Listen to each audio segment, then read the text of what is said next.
قد تسير الأمور بطريقة مغايرة، فهذه هي كرة القدم، وخاصة في أدغال إفريقيا لا أحد بمنأى من المتاعب والمفاجآت.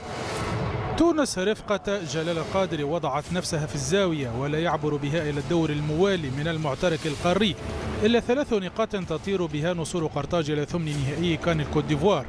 الضغط التونسي بدأ مبكرا أمام منتخب جنوب إفريقيا، والنوايا واضحة للتهديف، فهو الحل ولا شيء آخر.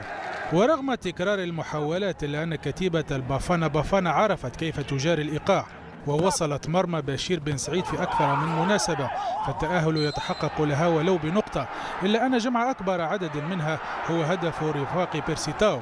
والملاحظ في النصف الثاني من الشوط الأول تراجع كتيبة نصور قرطاج سيما على المستوى البدني، وهو الأمر الذي وجب معالجته بشكل سريع قبل مواصلة اللقاء في شوطه الثاني.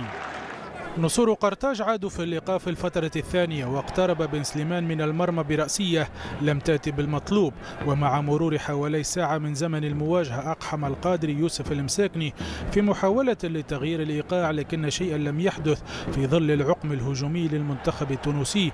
البافانا بافانا حاولوا التسديد بهدف المباغتة، إلا أن بن سعيد كان في المكان المناسب، وتواصلت الاستفاقة الجنوب إفريقية بتوالي التسديدات على المرمى التونسي في محاولة لتغيير النتيجة.